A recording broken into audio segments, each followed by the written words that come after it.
আসসালামু আলাইকুম। আজকে আমি ইফতারি বানাবো। মসুর ডালের বড়া করব। এখন মসুর ডাল বেটে নিতেছি। এগুলো বাটা হইলে মসুর ডালের বড়া করে ইফতারি করব। আজকে ইফতারি যা যা প্রয়োজন তাই বানাবো। আলুর চপ, বেগুনি, পেঁয়াজু, বুট বাগার দিব। আজকে রোজা রাখছি তো সেই জন্য ইফতারি। আর রোজা ছাড়া আমি এমনি তো ইফতারি বানাই, আমার ভালো লাগে ইফতারি। বিকালের একটা নাস্তা হয়ে যায়। রোজা না রাখলেও আমি ইফতারি বানাই, এটা আমার ভাল লাগে। এখন আমি পেঁয়াজুর যা যা প্রয়োজন তা দিয়ে পেঁয়াজগুলো মেখে নেব। প্রথমে আমি পেঁয়াজ দিয়ে দিলাম। পেঁয়াজ বেশি দিলে পেঁয়াজটা খেতে ভাল লাগে, এই জন্য আমি একটু পেঁয়াজ বেশি দিচ্ছি। তারপরে ফ্রিজিং করা কাঁচামরিচ। এখন মরিচের যে দাম, যখন ফ্রিজে রাখছি তখন 15 টাকা কেজি ছিল, আর এখন তো দুনিয়ার দাম। পেঁয়াজু মরিচের, কাঁচামরিচের দুনিয়ার দাম। এরকম করে সংগ্রহ করে রেখে দিবেন, তাহলে আপনারাও সারা বছর খেতে পারবেন। আদা বাটা, রসুন বাটা, সারা বছর খাওয়া যাবে এরকম করে। ধনিয়ার গুঁড়া,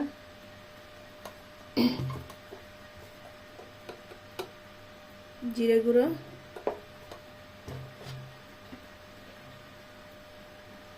হলুদ,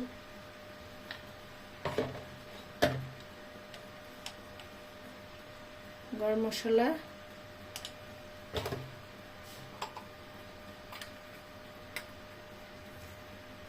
স্বাদ মতো লবণ।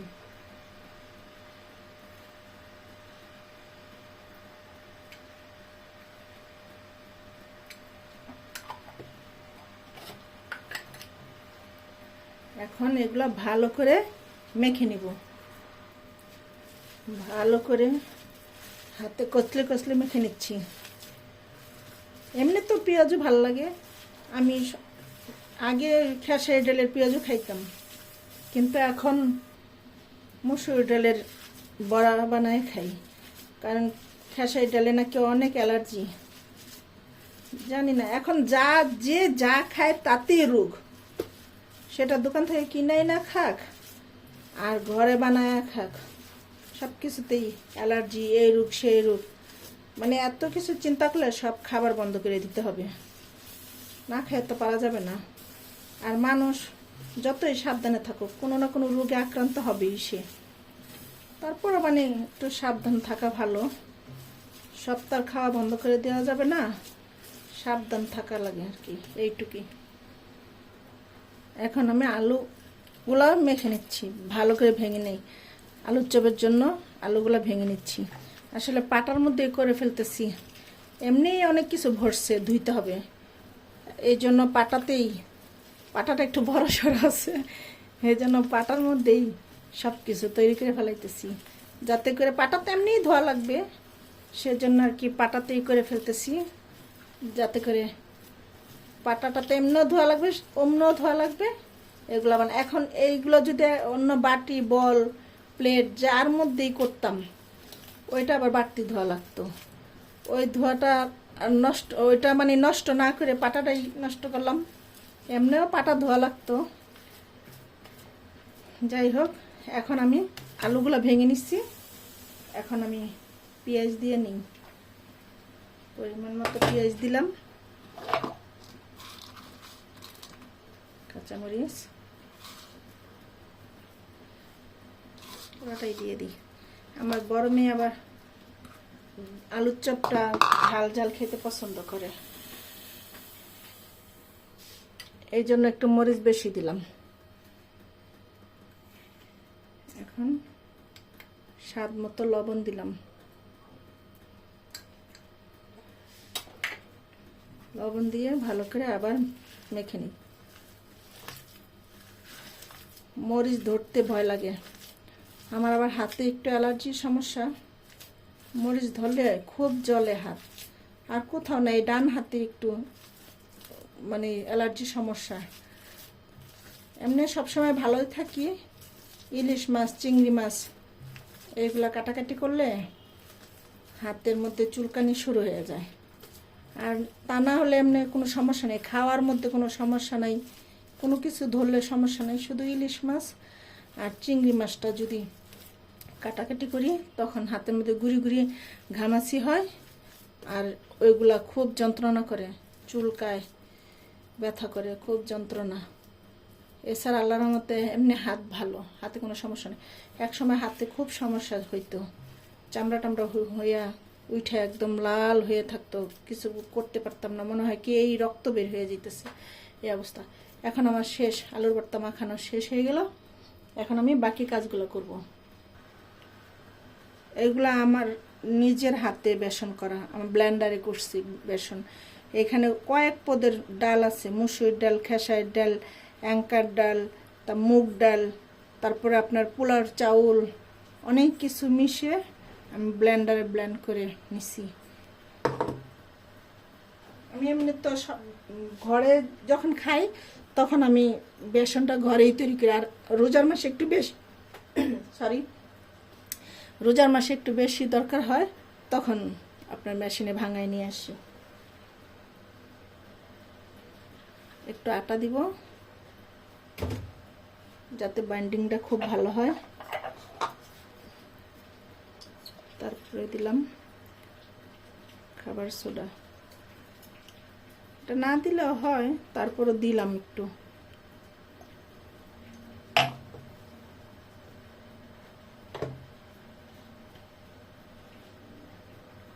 হলুদ গুঁড়া,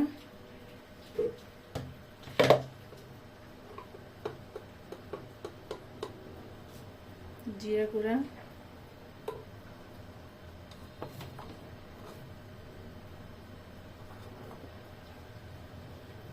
ধনিয়া গুঁড়া আর একটু দিতে হবে।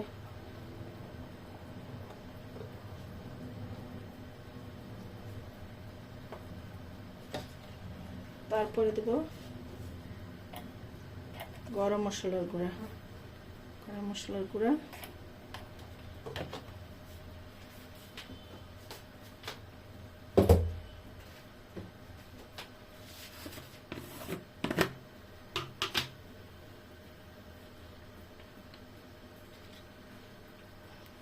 মরিচের গুঁড়ো,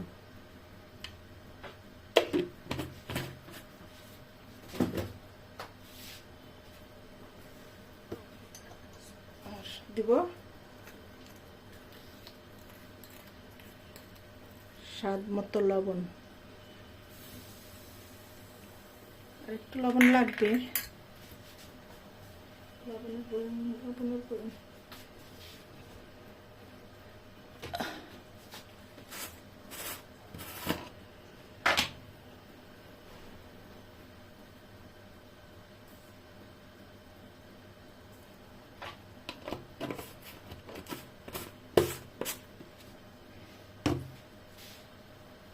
এখন আমি দিব পানি,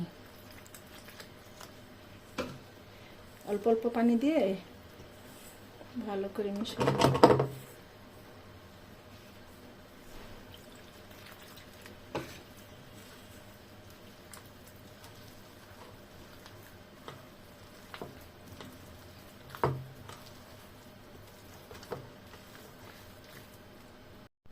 যে আমার একটু সমস্যা হয়েছিল, দেখাতে পারিনি, বেসন গুলানো শেষ হয়ে গেছে। এখন আমি ভাজা পুরিতে চলে যাব, আমার সাথে থাকেন সবাই আপনারা। এখন আমি ভাজার জন্য একটা কড়াই বসাই দিলাম।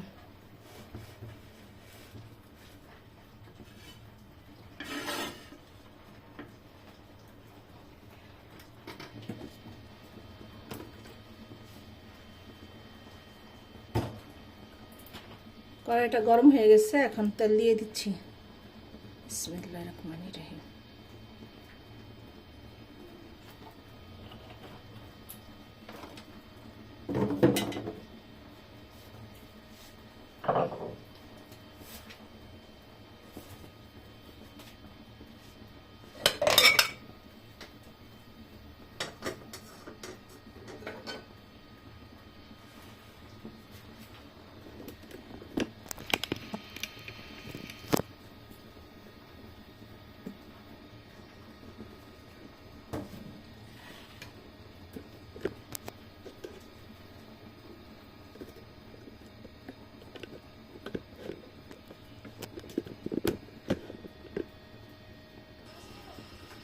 এখন আমি পেঁয়াজগুলো গুল গুল করে তেলের মধ্যে দিয়ে দিব। একটু পরে আজান দিয়ে দিবে, দেরি হয়ে গেছে এমনি। বিসমিল্লাহ।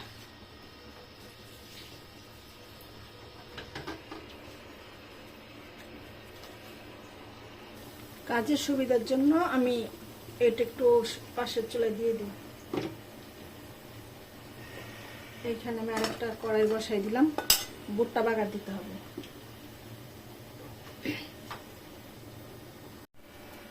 কাজের সুবিধার জন্য ওই চুলায় দিয়ে দিলাম পেঁয়াজগুলো, এখানে একটা কড়াই বসাই দিলাম, বুট বাগার দিতে হবে। বিসমিল্লাহির রহমানির রহিম।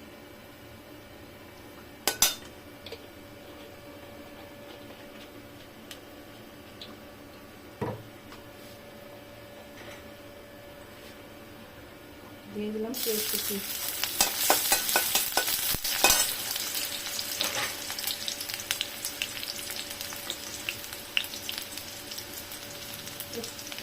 পেঁয়াজগুলো একটু উল্টে দিচ্ছি, এক পাশ ভাজা হয়ে গেছে।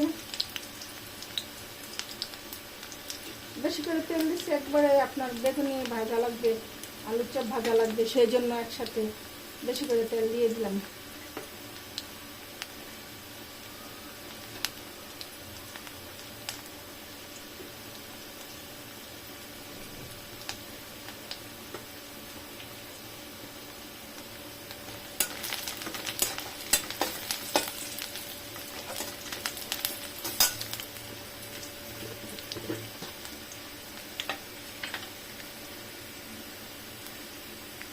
হলুদ গুঁড়ো দিয়ে দিই পরিমাণ মতো। আমি সবসময় তেলের মধ্যে হলুদটা দিয়ে দিই, কারণ যদি হলুদের একটা গন্ধ আছে, তেলের মধ্যে হলুদটা দিলে গন্ধটা খারাপ লাগে না। হলুদের গন্ধ তরকারি অনেক খারাপ লাগে। একটু পানি দিয়ে দিলাম, বাকি মশলাগুলো এক এক করে দিয়ে দিব। রসুন বাটা, আদা বাটা,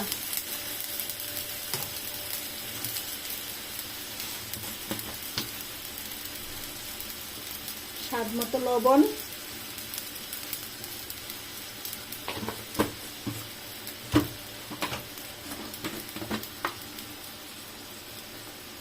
মরিচের গুঁড়া,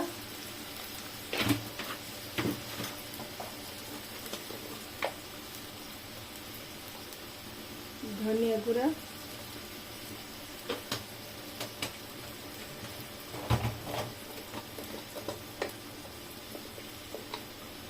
জিরে গুঁড়ো,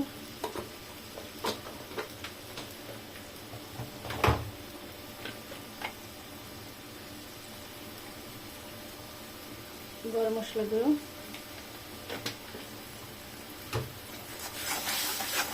এখন ভালো করে একটু নেড়ে নিব।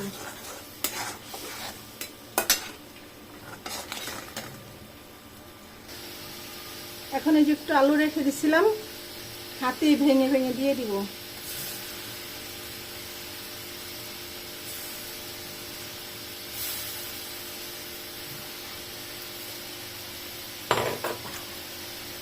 এখন আবার একটু নেড়ে ছেড়ে নিই।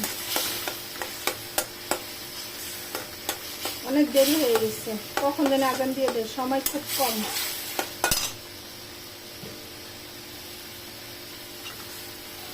বুট সিদ্ধ করে রাখছিলাম, সেই বুটগুলো দিয়ে দিলাম। ভালো করে কষাইতে পারতেছি না, কারণ সময় খুব কম, এর জন্য ভালো করে কষানো যাচ্ছে না। এখন সামান্য একটু পানি দিয়ে দিব।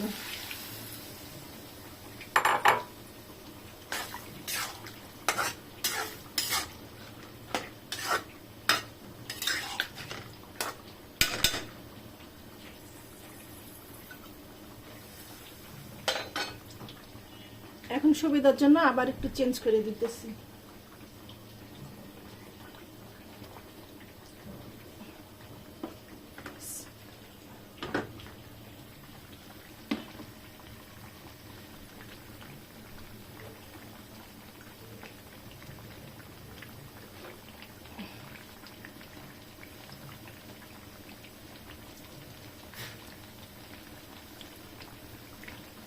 আবার একটু উল্টে দিলাম, উপাসটা একটু ভালো করে হোক।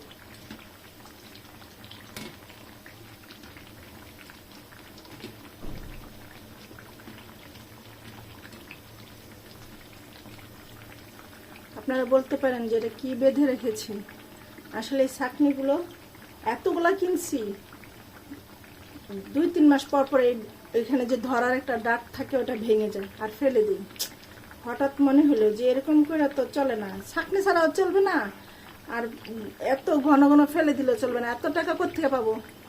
সেই জন্য একটা ডাল ঘুটনির কাঠ ছিল, সেটার সাথে টুকরা কাপড় দিয়ে ভালো করে বেঁধে নিচ্ছি। আর এখন পাল্টাইতে হবে না বারবার ঘন ঘন। এখন হয়ে গেছে, উঠায় ফেলাইতেছি।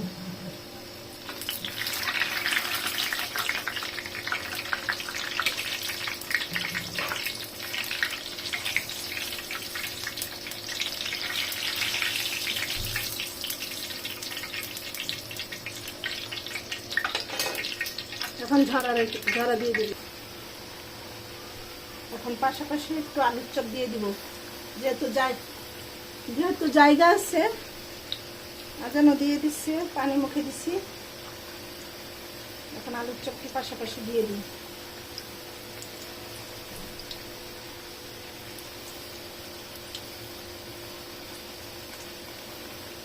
এখন দিন ছোট তো, এই জন্য আসলে এখন দিন ছোট, সেই জন্য পারা যায় না দৌড়াদৌড়ি করে।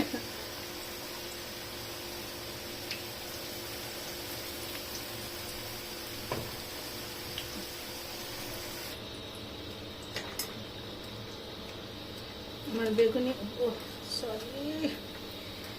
বেগুনিগুলো ধরতে গিয়ে এটা আমার আলু চপগুলো হয়ে গেছে। এখন বেগুনিগুলো দিব।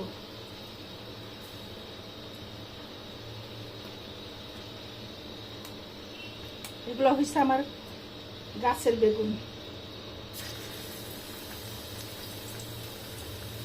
কি ভাল লাগে নিজের গাছের বেগুন দিয়ে বেগুনি বানানো, খাওয়া একটা আনন্দই আলাদা।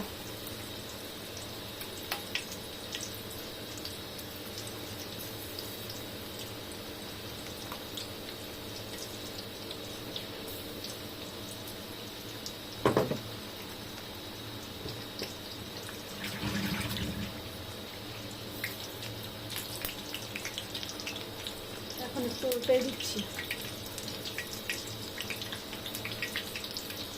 আসলে লেগে গেছে তো, ওই জন্য দুইটা একসাথে উল্টাইতে হবে। মাশাআল্লাহ, গাছের বেগুন দিয়ে ইফতারি করবো আজকে, মানে গাছের বেগুনি। কিছুদিন আগে তরকারি রান্না করে খাইছি, অনেক খাইছি বেগুন গাছ থেকে, আলহামদুলিল্লাহ, আল্লাহর কাছে শুকরিয়া। এখন বেগুনি বানাইছি, বেগুনি অনেকদিন বানাইছি। আমাদের বিল্ডিংয়ে অনেকে আছে, সবাই বেগুনি বানাই দিচ্ছে একদিন। বেগুনিগুলো হয়ে গেছে, এখন উঠাই নিতেছি। আর ওই পাশে আমার বুট বাগারও হয়ে গেছে। নামাজে দেরি হয়ে যেতেছে, নামাজে যাওয়ার দরকার আগে একটু রাখি এখানে দিয়ে, একটা বেগুন দিয়ে নামাজে চলে যাব।